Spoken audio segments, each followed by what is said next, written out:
Assalamualaikum warahmatullahi wabarakatuh. Selamat datang di channel saya.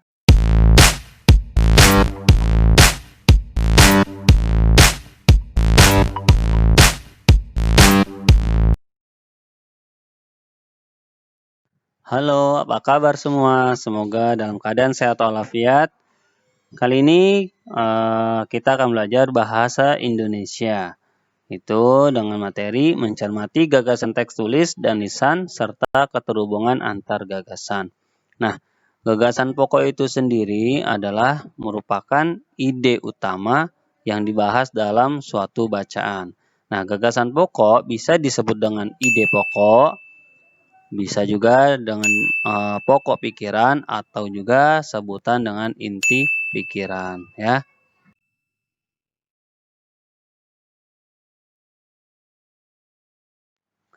Berikut langkah-langkah dalam menemukan gagasan pokok, baik teks tulis atau teks lisan, yaitu sebagai berikut. Yang pertama, bacalah teks tulis atau dengarkan teks lisan dengan seksama. Yang kedua, temukan topik dalam teks tersebut. Nah, topik itu adalah hal atau masalah yang sedang dibicarakan. Kemudian yang ketiga, catatlah pokok-pokok penting dalam teks tersebut. Perhatikan contoh berikut. Nah, pada sebuah paragraf ini kita akan menentukan gagasan utamanya. Tapi sebelum kita mencari gagasan utamanya, hal yang harus kita perhatikan adalah kita harus membaca paragraf tersebut, ya. Nah, pada paragraf ini kita perhatikan di sini terdiri dari beberapa kalimat, ya. Kita hitung dulu sebelum kita baca. Nah, di sini terdiri dari 1, 2, 3, 4. Nah, pada paragraf ini terdiri dari 4 kalimat. Nah, setiap kalimat itu dibatasi oleh tanda titik. Jadi kita bisa hitung, ya, paragraf tersebut terdiri dari 4 kalimat. Nah, setelah itu kita akan baca terlebih dahulu untuk mencari sebuah topik yang sedang dibicarakan. Pasola merupakan sebuah tradisi dari Pulau Sumba, Nusa Tenggara Timur, yang diwariskan secara turun-temurun selama berpuluh-puluh tahun. Pasola berasal dari kata solah atau hola, yang berarti sejenis lembing kayu. Pasola dirayakan untuk menyambut masa panen sekaligus untuk memulai masa tanam. Penduduk desa akan beradu ketangkasan sambil menunggang kuda. Nah, setelah kita baca, kita cermati, ya, kita baca dengan seksama apa yang jadi pembicaraan pada paragraf tersebut. Nah, topik di sini kita perhatikan yaitu sebuah tradisi, ya, dari Nusa Tenggara Timur yaitu pasola. Maka topik yang tepat pada sebuah kalimat di sini ada pada paragraf maksudnya pada awal kalimat, ya. Kalimat pertama ini menjadi kalimat utama. Jadi kalimat utamanya adalah pasola merupakan sebuah tradisi dari Pulau Sumba, Nusa Tenggara Timur yang diwariskan secara turun-temurun selama berpuluh-puluh tahun. Nah, setelah kita tentukan kalimat utamanya, ya. Nah, di sini kita bisa buat gagasan utama dari kalimat utamanya, ya.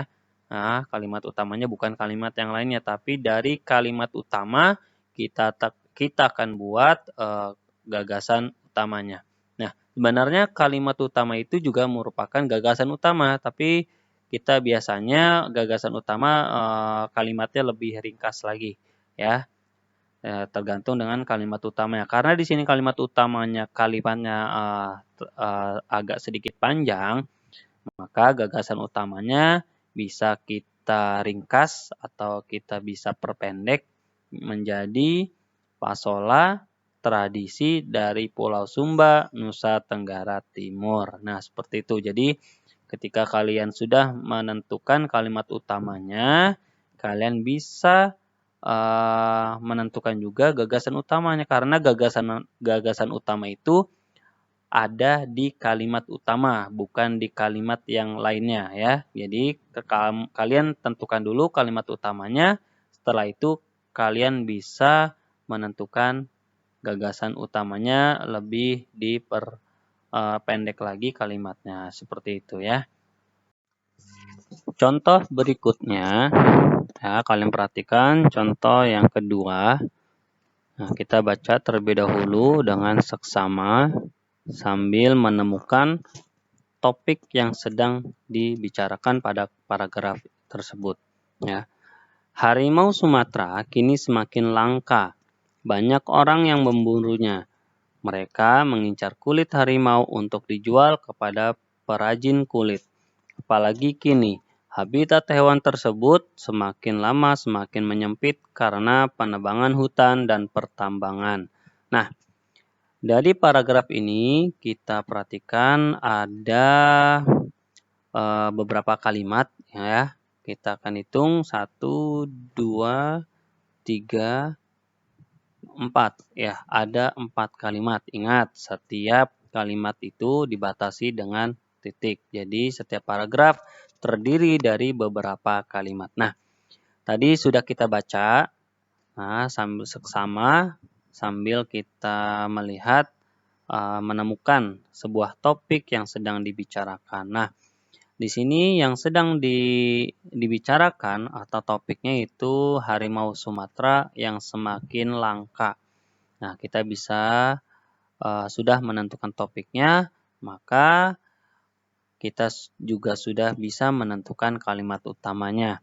Nah, topiknya yaitu harimau Sumatera kini semakin langka, maka kalimat utamanya berada pada di awal kalimat ya, yaitu harimau Sumatera kini semakin langka.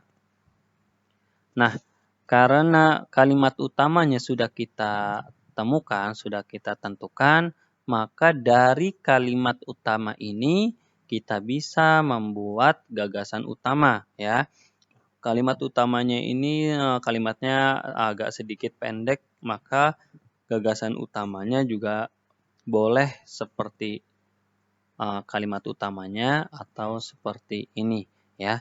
Jadi tergantung kalian, karena kalimat utama itu sebenarnya juga gagasan utama, tapi ketika kalimatnya agak sedikit panjang pada contoh sebelumnya, kalian bisa memperpendek atau meringkas kalimat tersebut sehingga lebih pendek lagi. Nah, pada contoh ini, contoh kedua, kalimat utamanya pendek, maka juga bisa menjadikan gagasan utama. Jadi boleh sama atau boleh kalian singkat menjadi harimau Sumatera semakin langka. Seperti itu ya. Oke, cukup sekian penjelasan dari saya. Semoga kalian paham dengan apa yang saya jelaskan.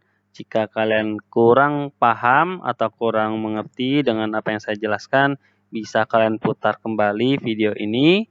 Assalamualaikum warahmatullahi wabarakatuh.